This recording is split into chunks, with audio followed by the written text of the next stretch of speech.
जय हिंद दोस्तों, आपका अपना YouTube चैनल सफल इंस्टीट्यूट में आपका स्वागत है। हम इसके पहले क्लास में व्यंजन के बारे में देखे थे। व्यंजन के कितने प्रकार होते हैं, व्यंजन क्या है, तो जिसमें हम देखे थे व्यंजन का फर्स्ट प्रकार, जिसके अंतर्गत स्पर्श व्यंजन, फिर आपका जो दूसरा था अंतस्थ व्यंजन और तीसरा था स्पर्श संघर्षी व्यंजन। उसके अंतर्गत हम स्पर्श व्यंजन को देख ही लिए थे। ये कितने होते थे? 25, और ये 4, ये भी 4। तो हम स्पर्श व्यंजन को देख ही लिए थे उस दिन पहली क्लास में। अब जो आज हमारा रहेगा अंतस्थ व्यंजन और स्पर्श संघर्षी व्यंजन, तो देख लेते हैं अंतस्थ व्यंजन। अंतस्थ व्यंजन की हम बात करें तो अंतस्थ व्यंजन आपके कहे जाते हैं, अंतस्थ व्यंजन कहे जाते हैं आपके, या आपके अंतस्थ व्यंजन जो होते हैं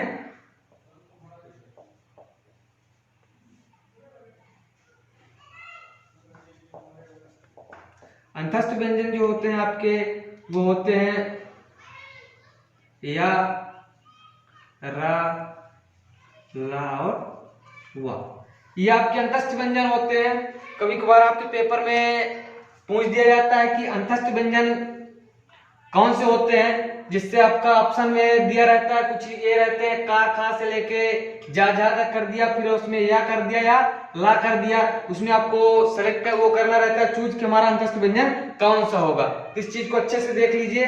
और आपका फिर जो दूसरा था, तीसरा जो व्यंजन का तीसरा प्रकार था स्पर्श संघर्षी व्यंजन। तो स्पर्श संघर्षी व्यंजन की बात करें तो आपके स्पर्श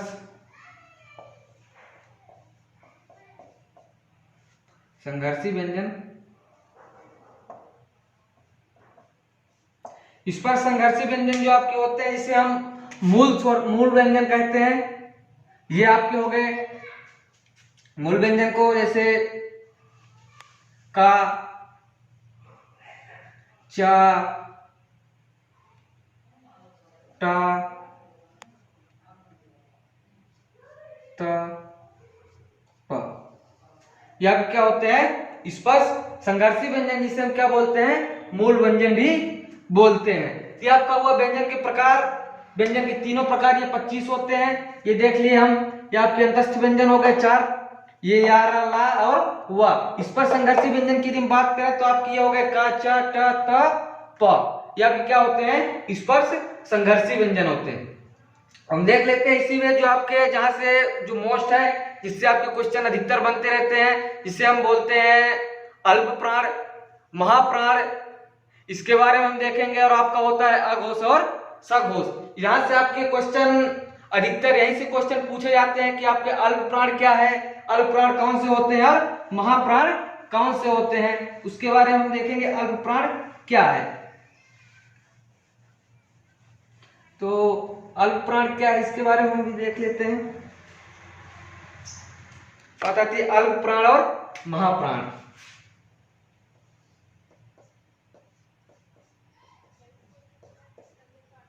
अल्प प्राण और दूसरा क्या है आपका?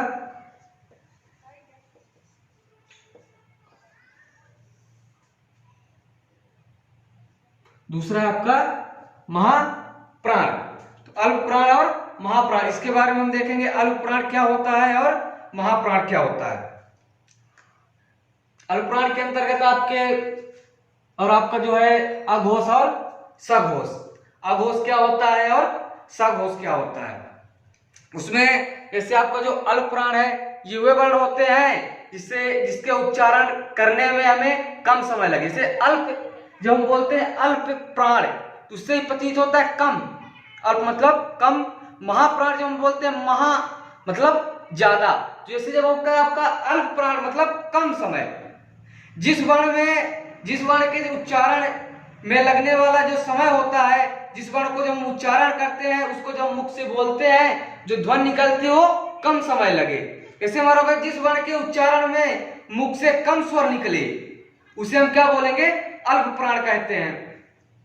अल्प प्राण जो है ये आपके जैसे स्वर में क्या होते हैं? जितने भी स्वर होते हैं वो क्या होते हैं? अल्प प्राण होते हैं। जितने भी स्वर होंगे वो आपके क्या होंगे, अल्प प्राण होंगे। जो तात्पर्य है व्यंजन में लगने वाला कम समय, जैसे व्यंजन में जो बोलते हैं जिन शब्द को व्यंजन में कम समय लगे तो हमारा क्या होता है, अल्प प्राण होता है। हम बात करें महाप्राण की, इसको भी देख लेते हैं। महाप्राण, महाप्राण जैसे हम अभी देखे, ये अल्प मतलब कम, महा मतलब ज्यादा, तो इसी से आपका क्या बन जाएगा, जिस वर्ण के उच्चारण में अधिक स्वर, जिस शब्द के उच्चारण में अधिक श्वास निकले, जिस शब्द का जब हम उच्चारण करें उसकी श्वास अधिक निकले वो हमारा क्या हो जाएगा, महाप्राण। जिस शब्द को बोलने में थोड़ा में आवाज को ज्यादा देर तक खींचना पड़े वो हमारा क्या हो जाता है, महाप्राण हो जाता है। उसी तरीके से जो आपका इसका तात्पर्य व्यंजन में लगने वाला अधिक समय, तात्पर्य क्या है, इससे जो व्यंजन है जिसको हम बोलते हैं उसमें क्या होता है, हमारा समय जो है तो क्या लगता है, अधिक लगता है। ये हमारा क्या हो गया, महाप्राण हो गया। हमारा हो गया, ये हुआ। हम देखते हैं, इसको जान लिया अल्पप्राण क्या होता है और महाप्राण क्या होता है। देखते हैं अल्पप्राण है क्या क्या उसके बारे में। जैसे हमारा अल्पप्राण ये हुआ, तो पहला स्पर्श व्यंजन का पहला, तीसरा और पांचवा, बात करें पहला, तीसरा और पांचवा, यह क्या होते हैं, अल्पप्राण। उसी तरीके से ये इसका चा वर्ग का भी पहला, तीसरा और पांचवा, टा वर्ग का पहला, तीसरा और पांचवा, ता वर्ग का पहला, तीसरा और पांचवा, पा वर्ग का भी पहला, तीसरा और पांचवा, ये हमारे क्या होते हैं, अल्पप्राण होते हैं। और जैसे आपके जितने भी नासिक होते हैं, नासिक स्वर, जितने भी नासिक व्यंजन होते हैं ये भी क्या होते हैं, आपके अल्पप्राण के अंतर्गत ही आते हैं। ये हमारा क्या हुआ, अल्पप्राण। महाप्राण को देखें, अब आपका बचा क्या है, दूसरा और चौथा, तो जो आपके बच रहे हैं वो आपके क्या हो गए, महाप्राण, जिनको बोलने में आवाज जैसे खींचनी पड़ती है, जैसे का, खा, इनको बोले तो आवाज का बोले, ग बोले और अंगा बोले, इनको आवाज कम लग रहा है। जैसे हम खा, घ ये बोले तो आवाज ज्यादा हो रहा है, इसे वो क्या है, महाप्राण। महाप्राण के देखें तो आपका कौन कौन सा है, दूसरा और चौथा, का वर्ग का दूसरा और चौथा, उसी तरीके से छा वर्ग का दूसरा और चौथा, टा वर्ग का दूसरा और चौथा, ये दूसरा और चौथा, ये दूसरा और चौथा, ये हमारे क्या होते हैं, महाप्राण होते हैं। इसे हमारा ये महाप्राण हो गया। अब हम जो हमारे उसमी व्यंजन भी कुछ होते हैं, उसमें आपका उसमी व्यंजन भी आपके किसके अंतर्गत आते हैं, महाप्राण के अंतर्गत आते हैं। महाप्राण के अंतर्गत उसमी व्यंजन जैसे आपका सा हो गया, फिर ये सा हो गया और ये भी किसके अंतर्गत आते हैं, महाप्राण के अंतर्गत आते हैं। किसके अंतर्गत, महाप्राण के अंतर्गत आते हैं। और अल्पप्राण की बात करें तो जैसे जो हमारा अंतस्थ व्यंजन था, अंतस्थ व्यंजन जो आपका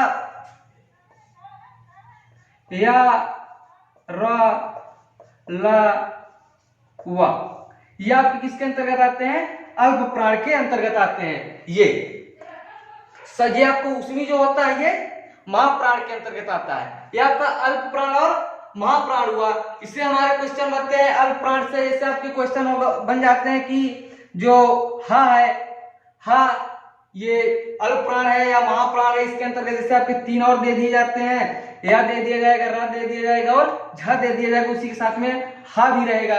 इससे आपका सेलेक्ट करना रहेगा कि महाप्राण कौन सा है, तो आप क्या बताएंगे, हा।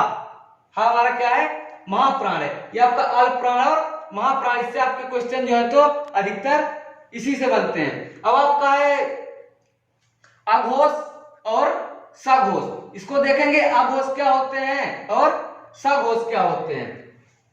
अघोष और सघोष, इसको देखेंगे अघोष सघोष को।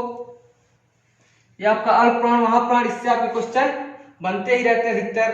तुम देखते हैं अघोष,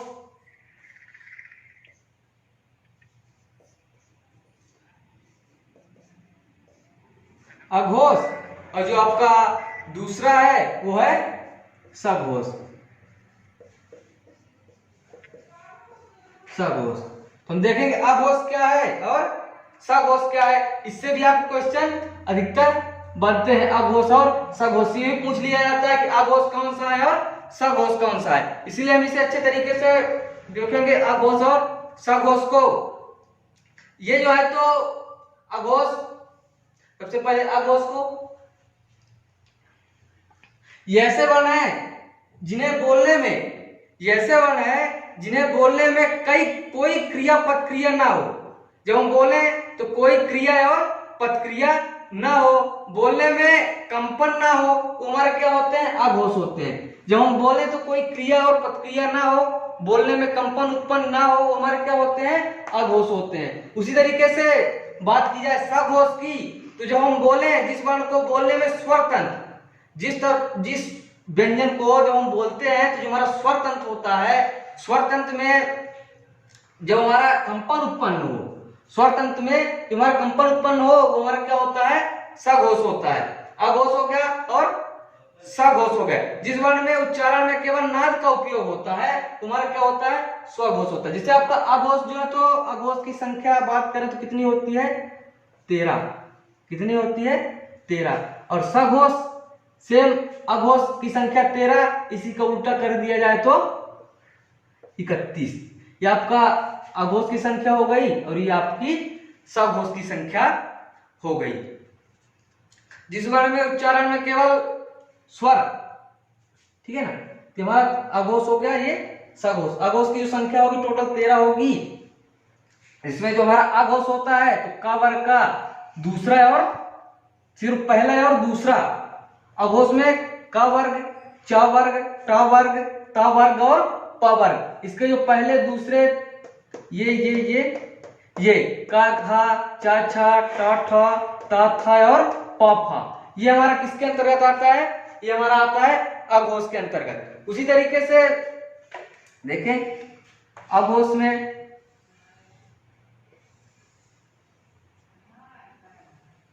ये जो होते हैं, ये आपके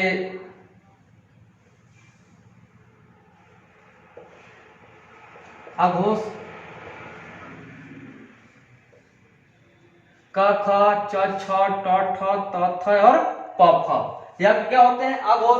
उसी तरीके से जितने बच रहे हैं तो हमारे क्या हो जाएंगे सघोष। जितने भी बच रहे हैं ये हमारे क्या हो जाएंगे सघोष।